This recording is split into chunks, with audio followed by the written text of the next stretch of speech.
Hello viewers, কেমন আছেন সবাই? আশা করি ভালোই আছেন। Welcome to my channel servicing world. তো ভিউয়ার্স, আপনারা খেয়াল করুন, আমাদের আজকে যে সমস্যাটি আছে এটি একটি সিআরটি টিভির হরিজন্টাল লাইন। যদিও এটা ভার্টিক্যাল লাইন, অনেকে হরিজন্টাল লাইনও বলে থাকে।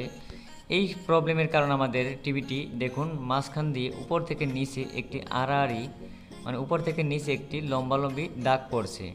তাহলে চলুন আমরা এই ভিডিওতে দেখাই যে কিভাবে আমরা এই সিআরটি টিভির সমস্যার সমাধান করি। তাহলে চলুন শুরু করা যাক। ওই ইন্ট্রো লাগা।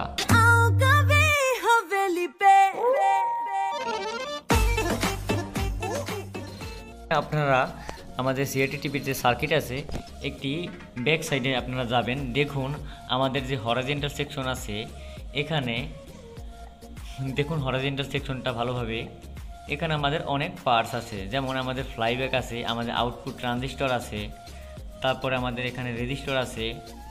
এই যে আমাদের আউটপুট ট্রানজিস্টর, এটা শর্ট হয়ে গেলেও আমাদের এইরকম সমস্যা হতে পারে। তারপরে যে কয়েল আছে, আমাদের কয়েলের সাথে একটা 1K রেজিস্টর আছে, এটা কেটে গেলেও এই 1K রেজিস্টরের সমস্যা হয়ে গেলেও আমাদের এই সমস্যাটা হয়ে থাকে।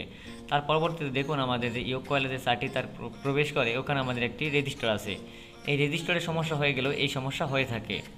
তো চলুন আমরা দেখি আমাদের যে হরিজন্টাল সেকশনে যে একদম নিচের দিকে দুইটা পার্টস আছে। একটা আছে আমাদের 22 কিলো রেজিস্টর আর একটা ডায়োড আছে।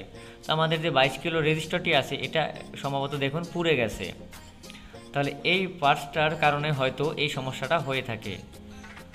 তাহলে চলুন আমরা দেখি আমাদের যে 22 কিলো রেজিস্টরটির পরিবর্তে আমরা এখানে একটা নতুন একটা 22K রেজিস্টর সংযোগ করব। আর যে সাইডে আমাদের যে ডায়োড আছে, ওই ডায়োডটা আমরা চেঞ্জ করে ফেলবো।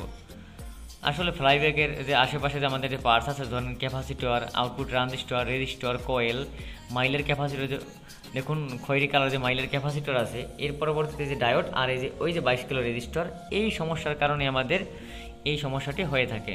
তাহলে এই দুইটা আমরা প্রথমে চেঞ্জ করব। যদি তার পরবর্তীতে আমাদের সমস্যার সমাধান না হয়, তার পরবর্তীতে আমাদের যে পার্টসের সমস্যা আমরা ভালোভাবে খেয়াল করব এবং আপনাদের সুন্দরভাবে বুঝিয়ে দেব। যদি ভিডিওটি সম্পূর্ণ দেখেন, তাহলে হয়তো আপনারা এই সমস্যাটি ঘরে বসেই সমাধান করতে পারেন। তো ভিউয়ার্স, আমরা প্রথমে সাকারের সাহায্যে, সোল্ডারিং আয়রনের সাহায্যে এই পার্টসটি আমাদের রেজিস্টার আর যে ডায়োড আছে আমরা ডিসোল্ডারিং করে নিব।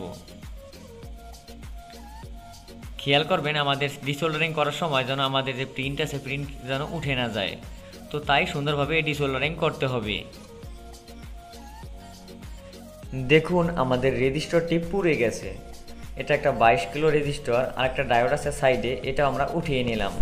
তো এই দুইটা পার্টস আমরা একসাথে যেহেতু কানেকশন ছিল, আমরা দুইটা পার্টস একসাথে চেঞ্জ করব।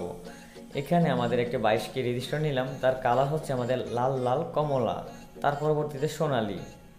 তো এটা আমরা কানেকশন করব।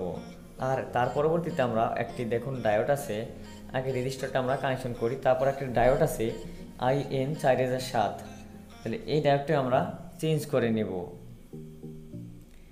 হ্যাঁ ভিউয়ার্স, আমরা এখন আমাদের যে রেজিস্টার আর ডায়োডটি আছে, এখানে যে আমাদের প্রিন্টের সাথে ছিল সার্কিট বোর্ডে, ওখানে সুন্দর করে কানেকশন করে দিব।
কানেকশন করে দিবেন যাতে কোনো সমস্যা না হয়।